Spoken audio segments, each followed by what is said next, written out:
Welcome one, welcome all, and welcome back for another dose of nightmare fuel. Hey, you know what's pretty scary?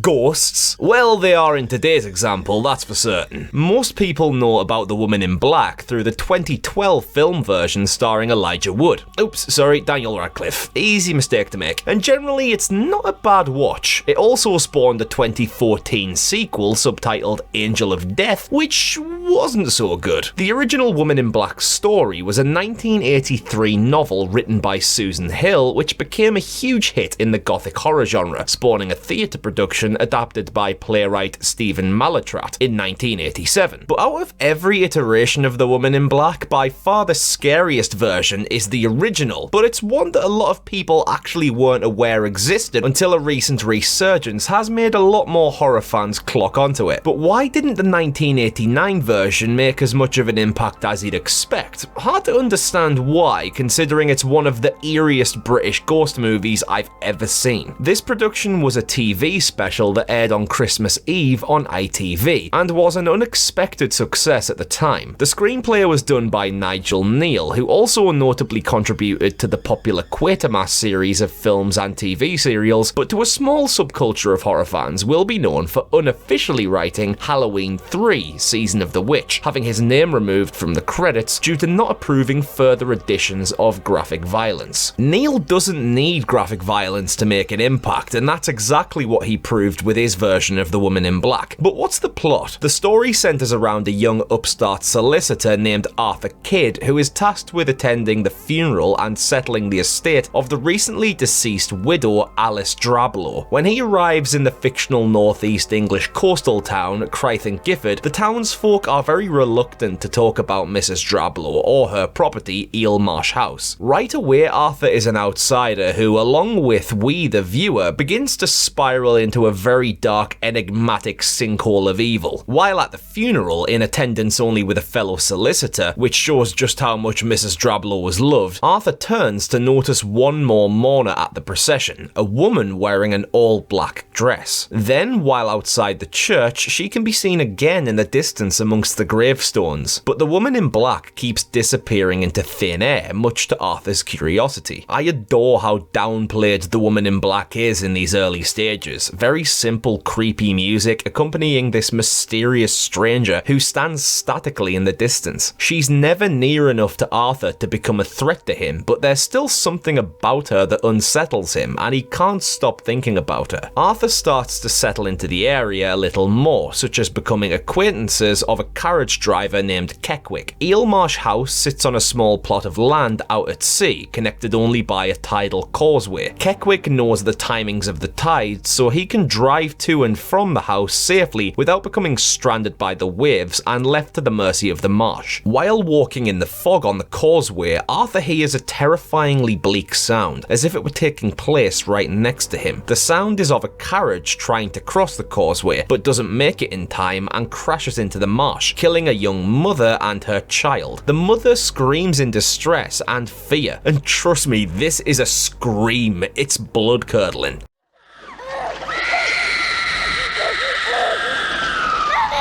While walking through the graveyard outside the house, Arthur sees the Woman in Black again, who makes direct eye contact with him and begins to slowly walk towards him. We see her more clearly now, her skin a bluey grey. She looks cold to the touch, as her piercing gaze goes right through Arthur while approaching him. A disturbing music score accompanies the scene once again, and Arthur becomes frightened, retreating back to the house. While wandering the house, he comes across multiple death certificates and a picture of a young woman who resembles the Woman in Black that has been harassing him. He also finds a phonograph along with wax cylinders, which is a remarkable piece of technology invented by Thomas Edison. It's where you could record up to 2 minutes of sound onto literally a block of wax and then insert the wax into the machine and play the sound back. Fascinating stuff. Arthur slots some cylinders into the phonograph and hears the disturbing voice of Mrs. Drablow. This scares Arthur again, again and he heads back to the mainland. However, he defiantly doesn't want to upset his employer. He wants to knuckle down and get the job of settling the estate done in a timely manner. So, armed with a dog named Spider, Arthur heads back to the house to try and survive the night. The house is so vast and there are dark, shadowy corners in every room. You truly become encapsulated by the isolation Arthur's feeling, like he is truly alone and helpless. If anything happens to him here, he has no chance of making it out or any help arriving in time. Upstairs, the sound of a bouncing ball can be heard. When Arthur goes up to investigate, he comes across a locked door. Unable to open it, he heads to another room to find an axe in order to cut through it. When he returns to the door, however, it's now suddenly open. This sequence is so simple yet so effective. There's no loud bang or generic jump scare clickbait. The door was closed and Arthur struggled to open it, goes away, comes back, door's now open. Doesn't get more low key than that, but my lord does it work. It's such a subtle, scary moment that makes you whisper,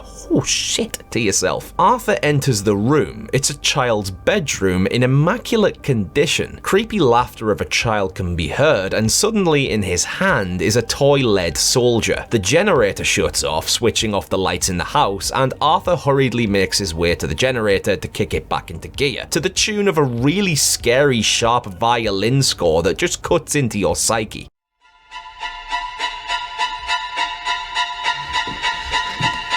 While outside, Spider hears a whistle and runs towards it, and once again Arthur hears the screaming carriage sounds from earlier. Arthur heads back into the house and records his frightened thoughts onto the phonograph. He finds some backstory that explains the screaming sounds he keeps hearing. Mrs. Drablow's sister gave birth to a boy, but unable to care for him, Mrs. Drablow adopted him, insisting that he should never know who his real mother is. But one day, the sister kidnapped her son and tried to escape with him over the causeway, mistimed it, and led to the pony and trap sinking into the marsh, killing everyone aboard it. Spider returns to the house, the whistle having come from the other solicitor, and Arthur talks to him about his theories and experiences. He believes that the woman in black appears right before the death of a child. Arthur finds the lead soldier again, this time amongst his documents. Now, boys and girls, now we get to the real nightmare fuel. If you were watching this humble little ghost story on Christmas Eve 1989, you had very little chance of waking up for presents the next day, now in the bedroom of the local tavern. He's woken up by the laughing of a child, and yet again, the lead soldier appears in his hand. Arthur asks out loud to the darkness what the child wants. He replies that the soldier is for him. And then,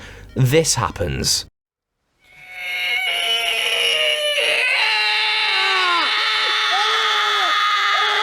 Good God, all bloody mighty bollocks. This ruined me the first time I saw it. I was watching this very late at night on my own in the dark, as I'm sure a lot of people on Christmas Eve 1989 would have been. And this is one of around 5 jump scares in horror movie history that truly pinned me down to the bed. I was so shaken up by this that I couldn't move or make a sound. It just goes on and on. The shrieking sound piercing you, the floating woman ethereally entering your nightmares while her haunting gleeful expression right in front of you from a POV shot gets closer. Because I was lying in bed with the TV right in front of me, it felt like she was coming towards me through the screen. This is up there with the very best scares ever for me. It's the scariest part of the movie bar none, and up until this point the film has been atmospheric and had quite tense sequences, but overall was a slow burner. This moment right here, however, is what solidified the 1989 Woman in Black to many fans as one of the scariest British horror films